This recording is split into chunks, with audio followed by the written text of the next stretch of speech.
Hey, it's Sue. I'm glad you joined me today for the Bible reading. I am reading for June 8th, and it's Job 24 through 28. Just a short reading today, I think. Verse 1. Why aren't times laid up by the Almighty? Why don't those who know him see his days? There are people who remove the landmarks. They violently take away flocks and feed them. They drive away the donkey of the fatherless, and they take away the widow's ox for a pledge. They turn the needy out of the way. The poor of the earth all hide themselves. Behold, as wild donkeys in the desert, they go out to their work, seeking diligently for food. The wilderness yields them bread for their children. They cut their food in the field. They glean the vineyard of the wicked. They lie all night naked without clothing, and have no clothing in the cold. They are wet with the showers of the mountains, and embrace the rock for lack of shelter. There are those who pluck the fatherless from the breast and take a pledge of the poor, so that they go around naked without clothing. Being hungry, they carry the sheaves. They make oil within the walls of these men. That's a strange one. They make oil within the walls of these men. They tread wine presses and suffer thirst. From out of the populous city, men groan. The soul of the wounded cries out, yet God doesn't regard the folly. These are of those who rebel against the light. They don't know its ways, nor stay in its paths. The murderer rises with the light. He kills the poor and needy. In the night he is like a thief. The eye also of the adulterer waits for the twilight, saying, no eye will see me. He disguises his face. In the dark they dig through houses. They shut themselves up in the daytime. They don't know the light, for the morning is to all of them like thick darkness, for they know the terrors of thick darkness. They are foam on the surface of the waters. Their portion is cursed in the earth. They don't turn into the way of the vineyards.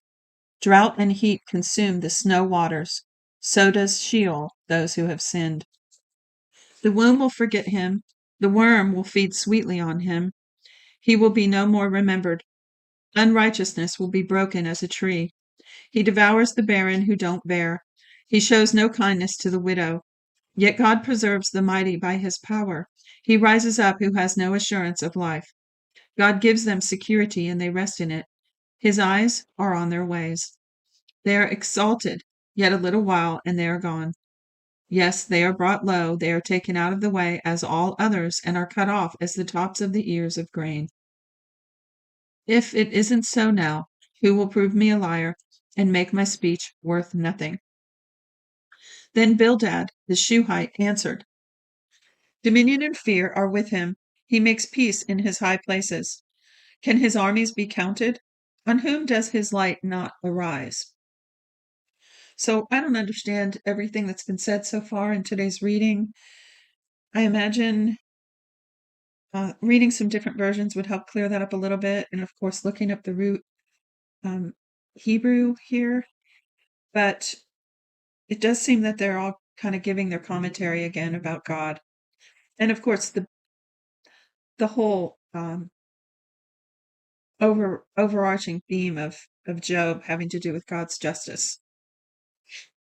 So again, Bildad the Shuhite answered, dominion and fear are with him. He makes peace in his high places. Can his armies be counted? On whom does his light not arise? How then can man be just with God? Or how can he who is born of a woman be clean? Behold, even the moon has no brightness, and the stars are not pure in his sight. How much less man who is a worm, the son of man who is a worm?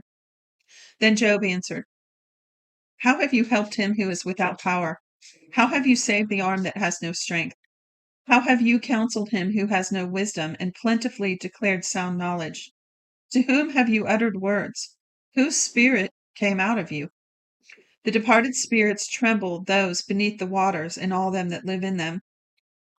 Sheol, this is the place of the dead, Sheol is naked before God, and Abaddon has no covering. Let me see what Abaddon is for this footnote. Destroyer. Abaddon, Abaddon, it is pronounced different ways. So let me go back to the beginning of that verse. Sheol is naked before God, and Abaddon has no covering. He stretches out the north over empty space and hangs the earth on nothing. He binds up the waters in his thick clouds, and the cloud does not burst under them. He encloses the face of his throne and spreads his cloud on it. He has described a boundary on the surface of the waters and to the confines of light and darkness. The pillars of heaven tremble and are astonished at his rebuke. He stirs up the sea with his power, and by his understanding he strikes through Rahab. By his spirit, capital S, by his spirit the heavens are garnished. His hand has pierced the swift serpent. Behold, these are but the outskirts of his ways. How small a whisper do we hear of him? But the thunder of his power, who can understand? It's funny it says that because it's thundering right outside my window right now. I really like that back part. That last part. Let me read it again. By his spirit the heavens are garnished. His hand has pierced the swift serpent. Behold, these are but the outskirts of his ways. How small a whisper do we hear of him, but the thunder of his power, who can understand? Job again took up his parable and said, As God lives, who has taken away my right, the Almighty who has made my soul bitter, for the length of my life is still in me, and the Spirit of God is in my nostrils. Surely my lips will not speak unrighteousness, neither will my tongue utter deceit. Far be it from me that I should justify you. Until I die, I will not put away my integrity from me. I hold fast to my righteousness and will not let it go. My heart will not reproach me so long as I live. Let my enemy be as the wicked. Let him who rises up against me be as the unrighteous. For what is the hope of the godless when he is cut off, when God takes away his life? Will God hear his cry when trouble comes on him? Will he delight himself in the Almighty and call on God at all times? I will teach you about the hand of God. I will not conceal that which is with the Almighty. Behold, all of you have seen it yourselves. Why then have you become altogether vain? This is the portion of a wicked man with God, the heritage of the oppressors which they receive from the Almighty. If his children are multiplied, it is for the sword. His offspring will not be satisfied with bread. Those who remain of him will be buried in death. His widows will make no lamentation. Though he heap up silver as the dust and prepare clothing as the clay, he may prepare it, but the just will put it on. The innocent will divide the silver. He builds his house as the moth, as a booth which the watchman makes. He lies down rich, but he will not do so again. He opens his eyes, and he is not. Terrors overtake him like waters. A storm seals him away in the night.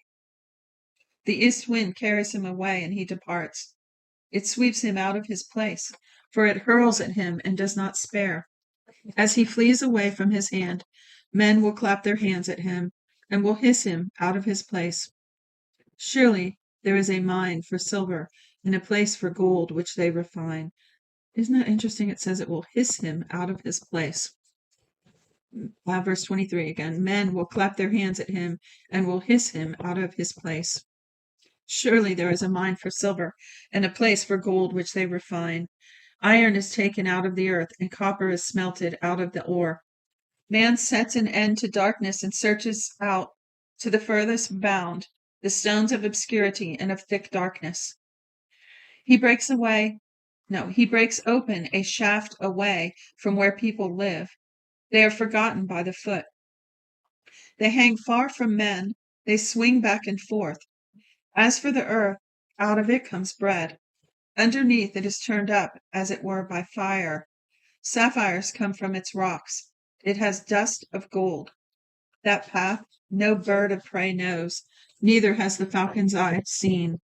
Now let me stop and say that's one of my old memory verses too. It's the other version says, the path where the vulture's eye has not seen. That's one of my prayers. I pray, thank you, Lord, that I walk in the path where the vulture's eye has not seen. Because to me, it speaks of the curse. That's verse 7 in the last chapter here. So again, backing up. Verse 6, sapphires come from its rocks. It has dust of gold.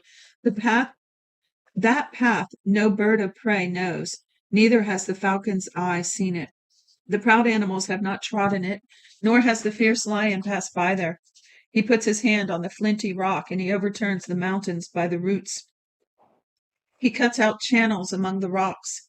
His eye sees every precious thing. He binds the streams that they don't trickle.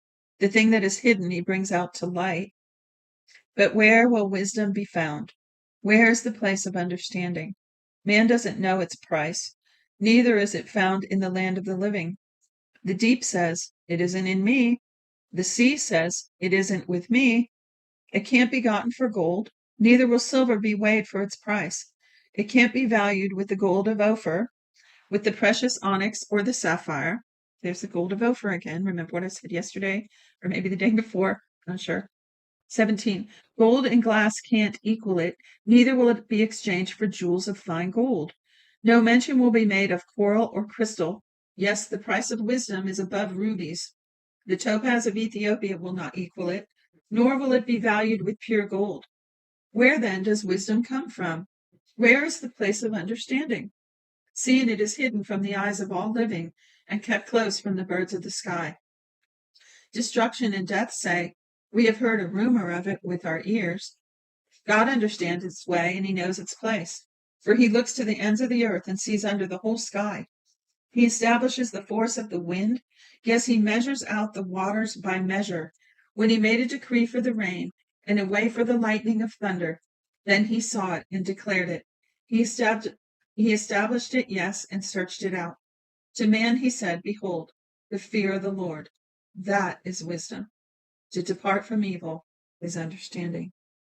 Well, that's a great way to end today's reading. I want to read that last part again because it's in that whole last bit. It's searching for wisdom, right? Who can know it? Who knows where it originates from? All that. And then here at the end it says, to man he said, "Behold, the fear of the Lord is wisdom. To depart from evil is understanding." Well, that's it for today's reading. Bless you today. Thanks for joining me. Be sure to come back tomorrow. Till then.